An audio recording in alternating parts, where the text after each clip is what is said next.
Hello everyone. देखिए, जो हमें इंस्टीट्यूट ने चैप्टर वाइज वेटेज बताई है न्यू स्कीम में ऑडिटिंग एंड एथिक्स के अंदर, वो वेटेज हमें इस तरह से बताई है कि भाई अगर जो पेपर हम बना रहे हैं, इंस्टीट्यूट कहते हैं, हम उस पेपर में से पूरे में से मतलब एमसीक्यूज और डिस्क्रिप्टिव दोनों मिला लीजिए, हम ये जो 11 चैप्टर्स हैं इनको ये पर्टिकुलर वेटेज दे रहे हैं। तो अगर मैं आपसे बात करूं तो चैप्टर नंबर 1 को उन्होंने 4 to 6% का वेटेज दिया है कि पेपर जितना पेपर हम आपसे पूछेंगे एमसीक्यू प्लस डिस्क्रिप्टिव, उसमें से 4 to 6% का हम चैप्टर नंबर 1 में से उठाएंगे बेसिकली। तो हमें भी इंस्टीट्यूट के वेटेज स्कीम के हिसाब से ही प्रिपरेशन करनी है। तो मैं आपको ये बताने से पहले कि आपको कौन सा चैप्टर पहले करना चाहिए लास्ट में जब आप एग्जाम देने के लिए जा रहे हो, तो किस सीक्वेंस में आप रिवाइज करो, उससे पहले एक बार आपको ये आइडिया दे देना चाहती हूँ कि एग्जैक्टली आपको जो उन्होंने वेटेज बताई है, हमने ये चीज क्लास में भी करी होती है बट स्टिल इसको एक बार फिर से बता रही हूँ ताकि ध्यान आ जाए। तो chapter number 1 4 to 6%, chapter number 2 8 to 12%, chapter number 3 8 to 12%। But एक बात बताओ, तुम लोगों को एक बात बहुत अच्छी तरह से पता है, चैप्टर 2 कंपैरेटिवली बहुत स्मॉल है अगर मैं चैप्टर नंबर 3 के कंपैरिजन में बात करूं, पर दोनों का एग्जाम में वेटेज जो रखा हुआ है उन्होंने इंस्टीट्यूट ने वो सिमिलर रखा हुआ है। तो इसी के हिसाब से हम अपना रिवीजन का सीक्वेंसिंग बना करके चलेंगे कि कैसे हम ज्यादा अच्छे से कौन से चैप्टर्स जो स्मॉल हैं और जिनकी इक्वल वेटेज है एग्जाम में, उनको कैसे हम थोड़ा ज्यादा ध्यान दें ताकि हम एग्जाम के अंदर ज्यादा अच्छे मार्क्स स्कोर कर पाए, राइट। फिर उसके बाद देखो, ये बात जरूर ध्यान रखना कि इन्होंने जो बताई है हमारे इंस्टीट्यूट ने वो कंबाइंड वेटेज बताई हुई है chapter number 4 and chapter number 6 की। तो जब भी हम रिवाइज करेंगे तो हम चैप्टर नंबर 4 और 6 को साथ में रिवाइज करेंगे और ये दोनों चैप्टर की वेटेज बहुत अच्छी है, 12 to 18%। और इसमें मार्क्स भी बड़े अच्छे से आ जाते हैं क्योंकि ये स्टैंडर्ड्स बेस्ड चैप्टर है, राइट। फिर chapter number 5 audit of items of financial statements, इसका वेटेज 12 to 20% है, quite high. Then completion and review is 8 to 12%। Audit report भी जिसमें पूरी आपकी 700 की सीरीज आ जाती है, प्लस आपके पास में SHSO के पॉइंट्स आ जाते हैं, 299 के आ जाते हैं, 143 आ जाता है और कारो आ जाता है, तो उसकी वेटेज आपके पास 8 to 12% है। देन जो हमारे इंस्टीट्यूट ने बताई है वो 9 और 10 का कंबाइंड वेटेज बताया है ना। तो आप बैंक ऑडिट भी साथ साथ में करोगे जब डिफरेंट टाइप ऑफ एंटिटीज करोगे, उसके 12 to 18%। And then ethics and terms of audit engagement 8 to 10% का वेटेज बताया है, राइट।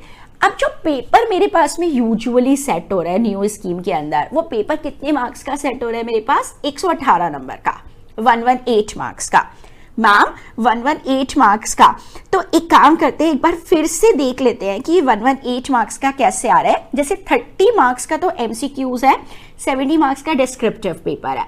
तो जो 70 मार्क्स का डिस्क्रिप्टिव पेपर है, अगर मैं आपसे से फॉर एग्जांपल May 24 के क्वेश्चन पेपर की बात कर रहे हो, तो क्वेश्चन पेपर में डिस्क्रिप्टिव में लिखा हुआ है क्वेश्चन पेपर कंप्राइजेस 6 क्वेश्चंस। आपको क्वेश्चन नंबर 1 जो कंपलसरी है वो तो करना ही करना है, एंड उसके साथ में जो रिमेनिंग 5 है उसमें से कोई से 4 करने हैं।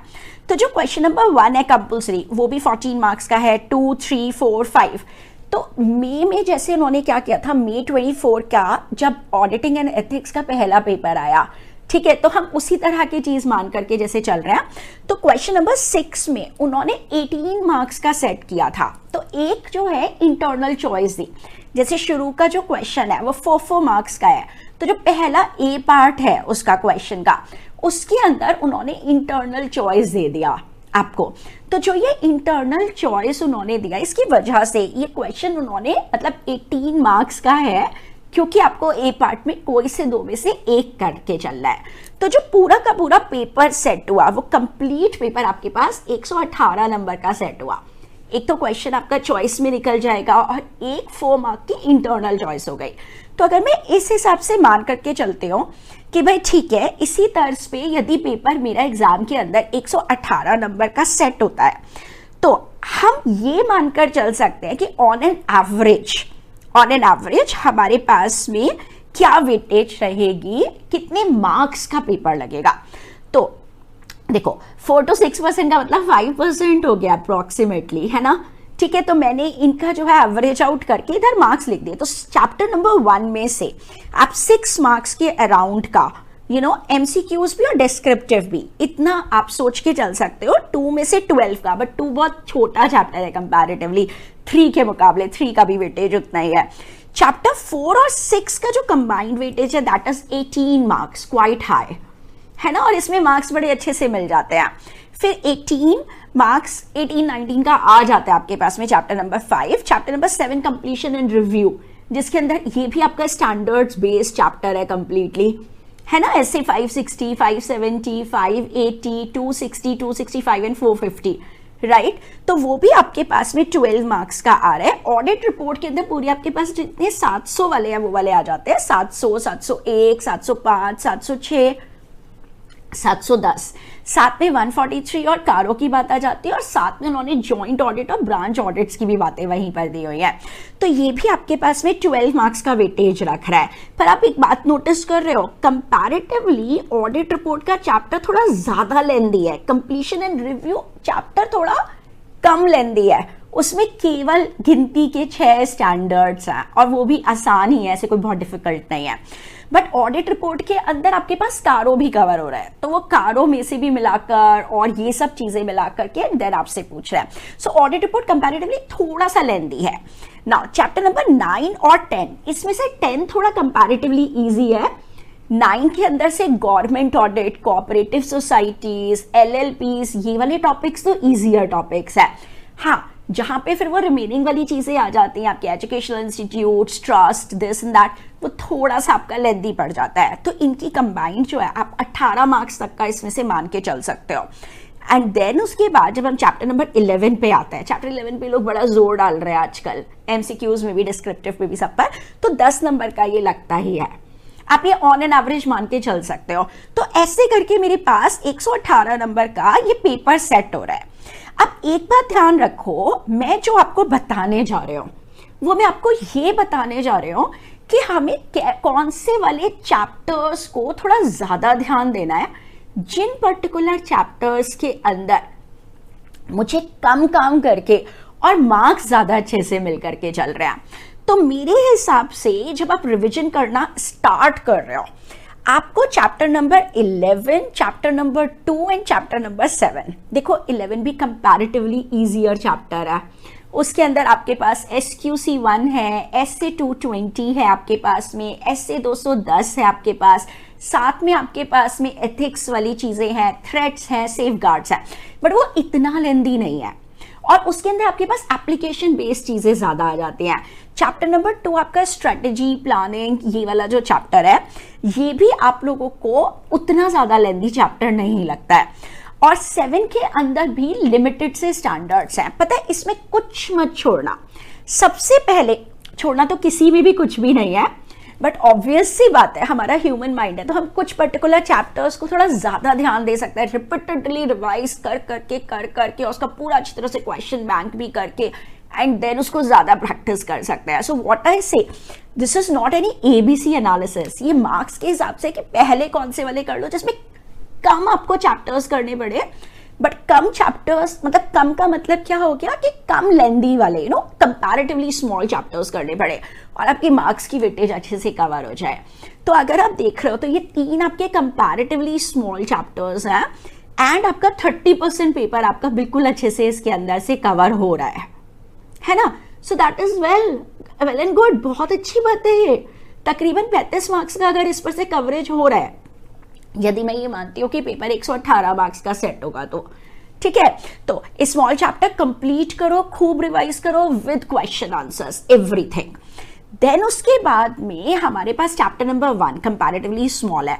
4 और 6 को हमेशा साथ में करना। कभी कभी क्या होता है, इन लोग चैप्टर नंबर 6 सबसे छोटा चैप्टर है आपके सिलेबस का।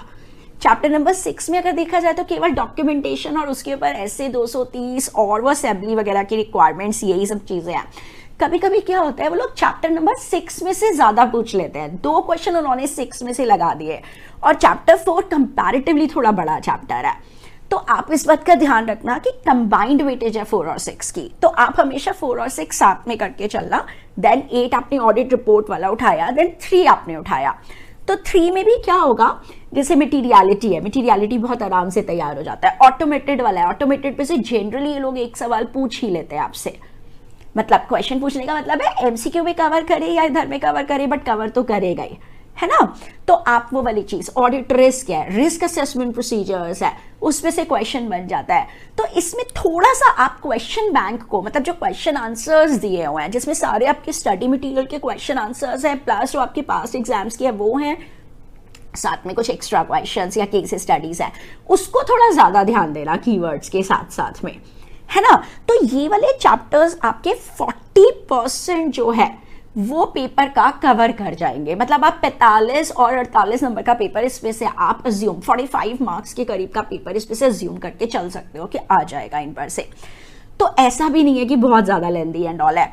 अब जो चैप्टर्स आते हैं, मतलब व्हाट आई पर्सनली फील, मेरे को लगता है बैंक ऑडिट ज्यादा जल्दी आसानी से हो जाता है ना। तो पहले चैप्टर नंबर 10 कर लो, फिर आप 9 कर लो। 9 में भी पहले आप कौन से टॉपिक्स कर लोगे, जैसे चैप्टर नंबर 9 मैंने तो सेक्शंस बना के दिया हुआ है किताब के अंदर जो हमने करे हुआ है, राइट, कि भाई 9A हो गया मेरा गवर्नमेंट ऑडिट का, फिर उसके बाद LLP का सेक्शन हो गया, एक कोऑपरेटिव सोसाइटी का हो गया, एक अदर्स वाला पार्ट हो गया।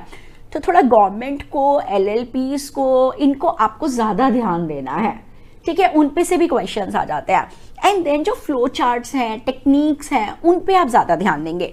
चैप्टर नंबर 5 आता है एग्जाम में, खूब आता है, बट द थिंग इज कि चैप्टर नंबर 5 के अंदर कई सारे तो डिस्क्लोजर रिक्वायरमेंट्स हो जाते हैं जो वो लोग शेड्यूल 3 के एज इट इज पूछ लेते हैं हमसे, प्लस आपको टेक्निक्स जो बताई हुई हैं, जो आपको फ्लो चार्ट्स दिए हुए हैं, उन पे आप ज्यादा फोकस करके चलना। साथ साथ में क्वेश्चन आंसर्स को आप थोड़ा सा ज्यादा ध्यान दे दीजिएगा। तो मुझे क्या पर्सनली लगता है कि आप पहले 11 to 7 करो और इसमें कुछ मत छोड़ो। ये थोड़े छोटे चैप्टर्स है, क्वेश्चन बैंक में से भी कुछ नहीं छोड़ना है, सब कुछ करना है। क्वेश्चन बैंक में सारे नए स्टडी मटेरियल के क्वेश्चंस, एवरीथिंग हम लोगों ने किया हुआ है, तो वो सब करके चलना है हमने। प्लस फिर उसके बाद में आप पहले 1, 4, 6, 8, 3 वाले कर लो, ये ज्यादा आसानी से हो जाएंगे। इस वाली सीक्वेंस में भी कर सकते हो। पर कई बार कुछ बच्चों को लगता है कि मैम मैं एक काम करता हूँ, मैं पहले 6 कर लेता हूँ फिर 4 कर लेता हूँ, ठीक है, you can do that also, but इनको एक तरह पर बना करके चलो एंड देन उसके बाद में आप ये रिमेनिंग वाले 10, 9 एंड 5 पर आइए। तो इस तरह से आपका ना बहुत अच्छी तरह से प्रिपेयर हो जाएगा सब कुछ। सो बस इस तरह से अपनी पढ़ाई करते चले जाओ and definitely you are going to do really well in the exams. All the very best.